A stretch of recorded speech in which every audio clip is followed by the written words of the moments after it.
Depuis 1917, des frontières se sont redessinées, plusieurs fois même. Des murs se sont construits, d'autres sont tombés avec leur lot d'idéologie. Des guerres ont éclaté qui nous ont profondément bouleversés. Des crises se sont invitées et nous avons dû les surmonter.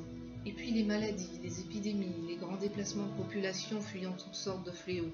Nous avons reconstruit l'après-guerre en participant à l'élaboration de la Charte des Nations Unies, mais aussi sur le terrain, pour rebâtir, nourrir, soigner, prévenir. Et aujourd'hui, toujours à l'affût des nouveaux fléaux, nous continuons cette œuvre tous ensemble, complètement dans le move. Alors pourquoi ai-je vécu un tel décalage entre ce groupe international de Lyon capable de changer pour s'adapter et la réalité du club local dont je vous passerai les détails, mais dont vous avez tous une petite idée? Car oui, j'étais Lyon et je suis partie. Je sais ce que vous allez me dire. Je suis de la génération Y, celle qui zappe, celle qui se lasse, celle qui est trop individualiste. Et ne parlons pas de mes cadets qui arrivent à grands pas derrière moi, la génération Z. Mais ne pensez-vous pas que notre esprit et notre comportement sont totalement en accord avec ce nouveau millénaire qui bouge sans cesse, dont les terres, les mers et le climat sont de plus en plus instables?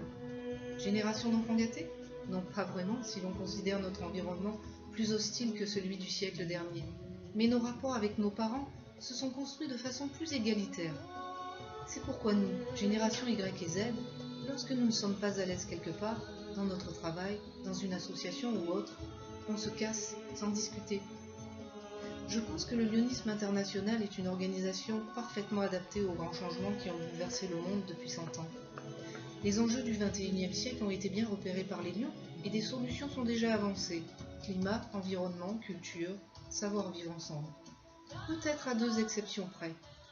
2 changements majeurs sont en train de se dessiner pour les 100 prochaines années qui sont en relation directe avec les difficultés que vous rencontrez aujourd'hui pour recruter et garder de jeunes lions. Le premier changement concerne le système hiérarchique en pyramide qui est en train de s'inverser au profit du réseau. Avant, le haut de la pyramide donnait le One Best Way vers le bas. Aujourd'hui, la base de la pyramide dit « Pour chaque acte que nous décidons, nous votons pour le monde dans lequel nous voulons vivre. » Que ce soit un achat, un comportement, une attitude. Voilà. La démocratie directe est déjà en place. La base organisée en réseau communique et décide. Le deuxième changement vient du fait que les générations Y, les 25-35 ans, et Z, les moins de 25 ans, se dématérialisent. Les Y et les Z feront muter la notion de propriété. Ils préfèrent déjà vivre des expériences plutôt que d'accumuler des biens. Dès lors, pourquoi appartenir à un club alors que nous pouvons à tout moment, via les réseaux sociaux, nous rallier à un collectif pour répondre à une mission, sauver un chien en donnant 1 euro, 2 euros, ou bien partager des denrées avec d'autres en fin de repas, aller le distribuer au SDF, puis rentrer chez soi, la mission terminée, rapide et efficace, ce qui convient à notre vie actuelle, imprévisible, instable, changeante. Alors devant ces changements, comment nos clubs peuvent-ils attirer à eux les jeunes générations ? Il ne s'agit pas d'une lutte à mener entre 2 générations totalement différentes, mais bien de réfléchir à la transition d'un système vers un autre, en faisant vivre ensemble des lions qui ne sont pas dans les mêmes réalités.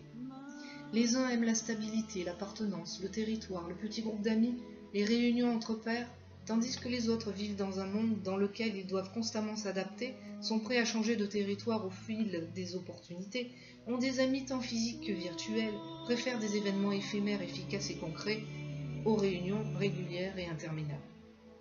Nous, les Y et les Z, nous aimerions nous identifier à une application sur notre téléphone portable. Nous pourrions, via l'application MyLion, répondre à tout moment aux demandes des clubs car nous cultivons la transversalité, rester connectés avec tous les lions de la planète, avoir toutes les infos dont nous sommes friands, utiliser les forums pour nous exprimer et pourquoi pas payer notre cotisation. Je voudrais à présent vous parler des Y et des Z qui font des études. Dans les universités et les grandes écoles, vous pourriez trouver des jeunes qui vous confectionneront des outils de communication high-tech et aussi des innovateurs qui pourront construire avec vous des projets. Par exemple, vous les lions, vous avez créé les boîtes à livres.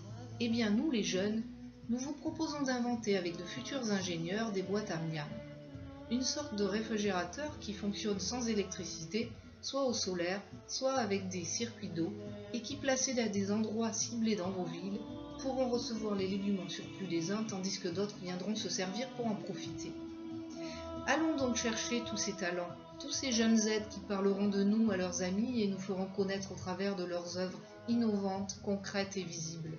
C'est de cette façon que le lionisme passera le flambeau aux nouvelles générations.